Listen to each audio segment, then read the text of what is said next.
A close ally of ousted Pakistani Prime Minister Nawaz Sharif submitted papers in Parliament on Monday aiming to become new premier. This comes as part of a two-part plan by the ruling party for a smooth transition that will see Sharif's brother take the reins later. Former Petroleum Minister Shahid Khan Abbasi is expected to be elected new Prime Minister on Tuesday by Sharif's party's majority of lawmakers.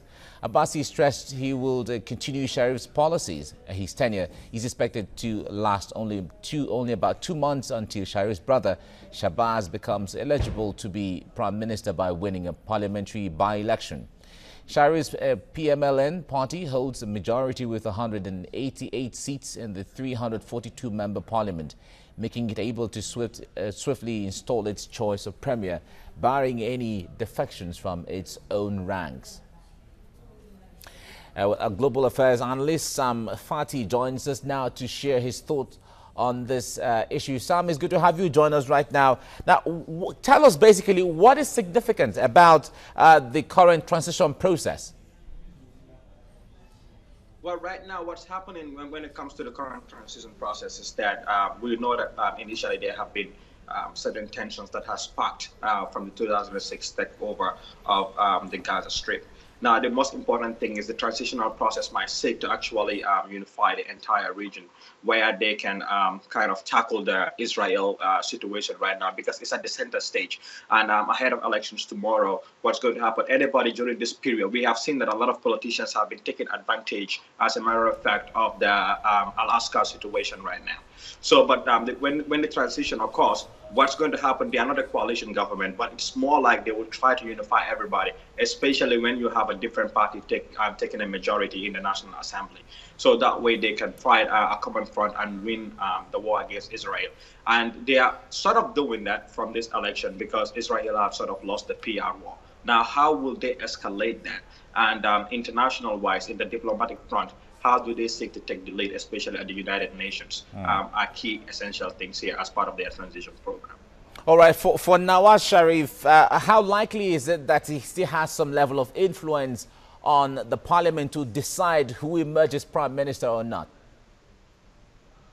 Okay, well, in Pakistan, with Nawaz Sharif's situation, the thing is that, you know, there is still some level of high level of influence within the that they have as their party within the Pakistani parliament. Now, the second most important thing is that he was the former prime minister. That doesn't mean he entirely lost his power. He still has a strong support base. So whereby even his allies can try to take key critical positions, because in the future what's going to happen is if the court can disqualify him from becoming prime minister, he for sure knows that his opponents are going to try to indict him if they take majority in the government or in the parliament. So that is one key front that he and his allies and his party most especially are going to make sure that the opposition and their political enemies do not get a win against them. I mean, that is not just critical for his reputation, it's also critical for anybody else who would like to run under their party ticket to become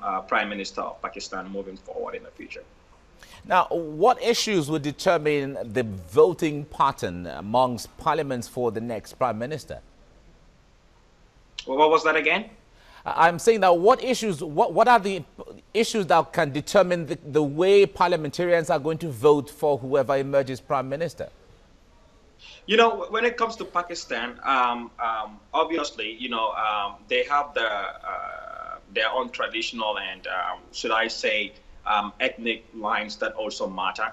But also when it comes to Pakistan, what matters right now for most of these parliamentarians too, it's going to be what do they stand to gain. Unlike many other countries where most people also just support their party because that's what they want to do. In Pakistan too, it's a lot about the ideology. So your ideology is going to affect the outcome of the votes, and how some of these other parliamentarians, even if they do not belong to your party, how are you going to get their support? So there's a need for a lot of lobbying from their side. Even if Nawaz Sharif is not going to become prime minister, he will still need to lobby to ensure that one of his allies becomes prime minister. Now, how is that going to happen? even if he doesn't engage directly, but some of his most senior aides have to directly go ahead and engage legislative members in the Pakistani Legislative Council to ensure that somebody that he can rely on, somebody that Mr. Sharif can trust, and somebody that might not later in the future bring charges against him becomes Prime Minister of Pakistan. Now, whoever emerges the next Prime Minister, what kind of challenges would he face in office? I mean, aside from all this political hullabaloo, I think the most important challenge that they face, that the next prime minister is going to face, it's going to be about the internal security. Okay, because Pakistan is still having to deal with terrorism and terrorist training. We might not be hearing of it as often as we used to, maybe 2 or 3 years ago.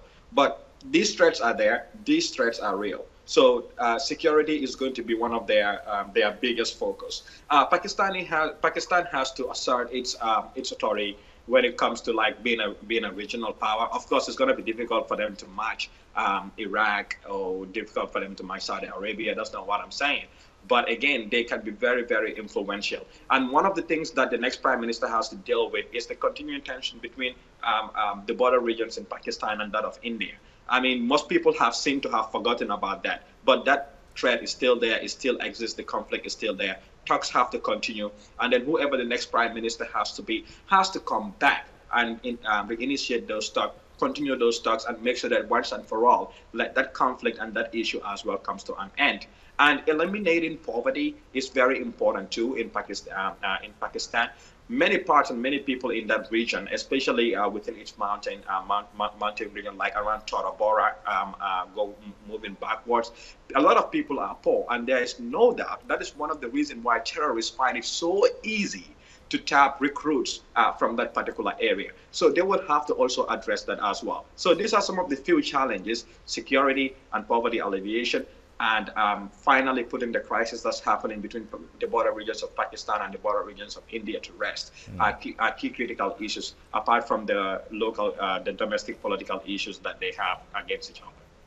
All right, Sam Phatey, Global Affairs Analyst, thank you for talking to TVC News. My pleasure.